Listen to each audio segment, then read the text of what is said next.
Yo, that cinematic was straight fire. The battle between the lightning user and the mysterious fighter was insane. I want to see straight W's in the chat right now. Spam that W. Blox Fruits is back and we're here to stay. So get ready because I'm about to take you through all the hype new content in this update. First off, we're going to start off with the full lightning showcase since I know y'all been waiting for this one. After that, I'm going to give y'all a sneak peek of the brand new submerged island. Then we're diving into the fishing section.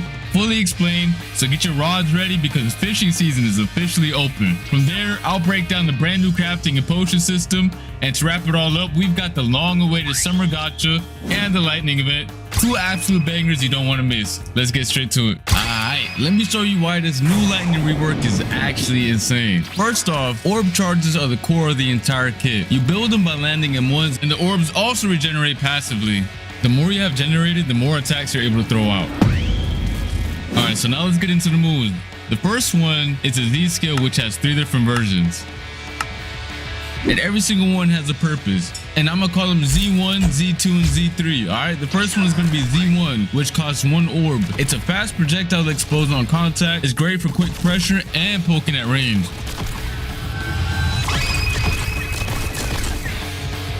Alright, and now we have the second one, which is Z2. It also uses 1 orb.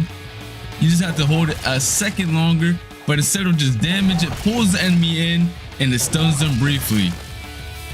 It's perfect for setting up combos or catching opponents that are trying to escape. Alright, and then we have the Z3, which costs 2 orbs to use. It launches you forward and sends out an electrified dragon that explodes on impact. It's really fast, it hits hard, and covers a lot of space. But it also has a hidden ability. If you're close enough, it turns into a grab that unleashes a full combo on your opponent. It's aggressive, flashy, and super satisfying when it lands. Next up, we have the X move, and this one's cold. It creates storm clouds similar to the old version of the fruit. They stay up, they linger, and they're not just for show. These things are the setup for some of the nastiest interactions in the kit, which I'll be showing you guys later on throughout the video, so stay tuned. Now we got the C move. The C move is still based on the previous version, but now it's been completely leveled up and upgraded. Same concept, but the range, the visuals, and the overall impact are on a whole different scale. This was my favorite one. The V skill is a charged explosion. You can hold up to 4 orbs to power it up. The more orbs you use, the larger the explosion and the more damage it deals, so it's not just for show. It's not just big, it's ridiculous.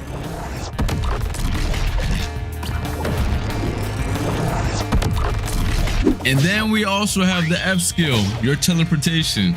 On its own, solid mobility. But if you charge it with 1 extra orb, it deals damage and chains enemies. Every single dash costs 1 orb. That means you can dash up to 4 times if you have 4 orbs.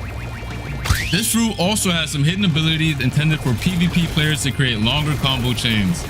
Let me show you how the Z skill can interact with the X skill's lightning clouds.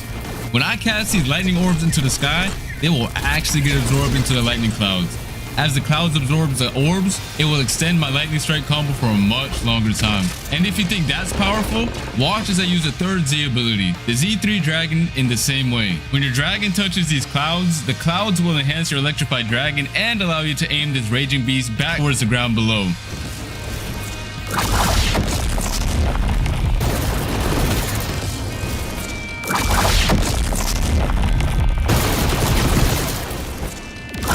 Is non-stop pressure, mix-ups, damage, mobility, it's everything. And if you know how to manage your orbs too, you'll go crazy, trust me. The ceiling on this is high, and once people figure out how to really use it, it's gonna be a problem.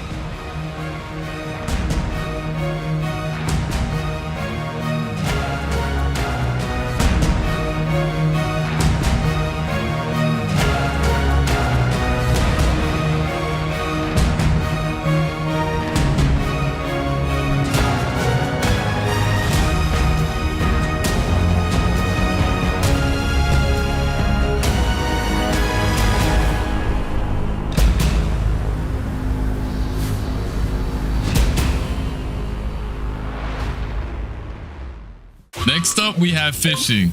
To get started, pick up your rod and throw it out into the water. From there, it's just patience and quick reflexes when the bite hits. Oh, I actually caught something.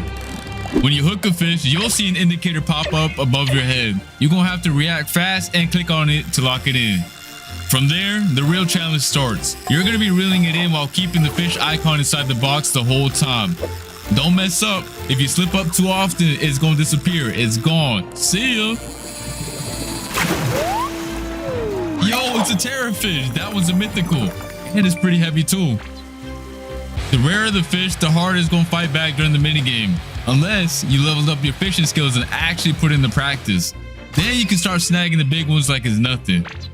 That's how the fishing minigame works. But before you can start reeling anything in, you're gonna need the right gear.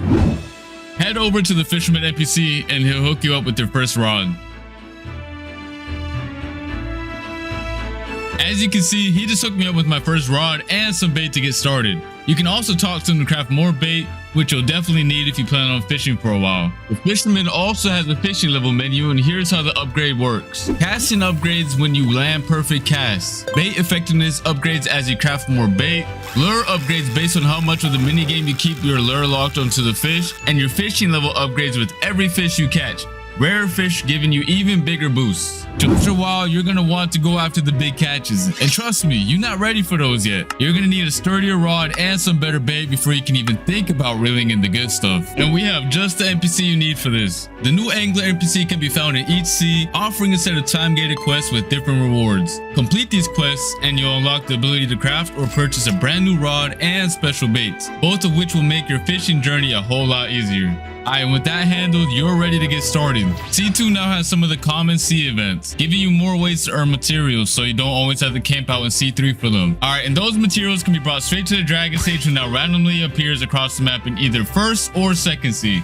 Just like how the aura dealer shows up. On top of that, you can now use scrolls to enhance your fishing rods with special buffs. And let me tell you right now, the cursed fishing rod buffs are actually insane. And to make it even better, fishing can now earn you normal EXP, so leveling up isn't locked to combat anymore. If you want, you can grind your way to higher levels just by fishing. But fishing isn't just about fish. You can pull up treasure chests packed with rewards, rare fruits if you're lucky, maybe even a boot. And sometimes you can even find secret recipes you won't find anywhere else. Speaking of recipes, we've also got a brand new crafting system in the game. Once you got your materials, open your inventory, click on those wooden planks and hit the use button to set up a campfire. Alright, and now it's time to get to crafting.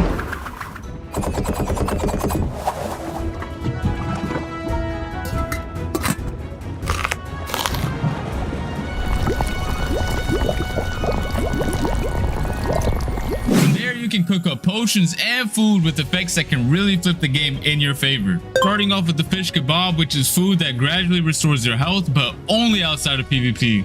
Then we have the lava potion, which gives you complete immunity to lava. The aggro elixir forces nearby enemies to target you. The loot seeker lets you see nearby chests through walls.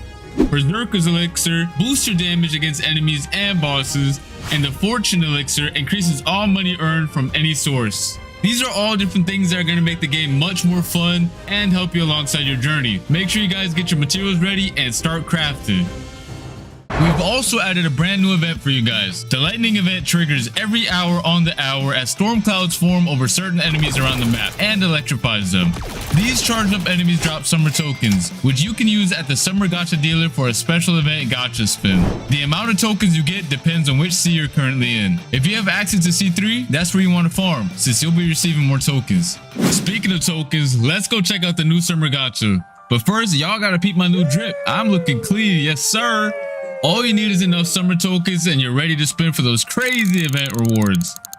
This summer gacha works almost the same as before, but now you've got a higher chance at better fruits and some exclusive limited time fruit skins that you can only get during the event. These skins will be swapped out for another set of skins in the next rotation, so don't miss out. Keep in mind the regular gacha and the summer gacha share the same cooldown. Alright, and that pretty much sums up everything for the first week of the update. So with Lightning Fruit's full rework, the brand new lightning event striking across the seas, the summer gacha stocked with exclusive skins, a whole new island to explore, and a higher level cap to grind for. And believe it or not, there's still more coming. This is just the start of the lightning expansion. Every weekend after release, you can expect more surprises to drop, so stay tuned for that.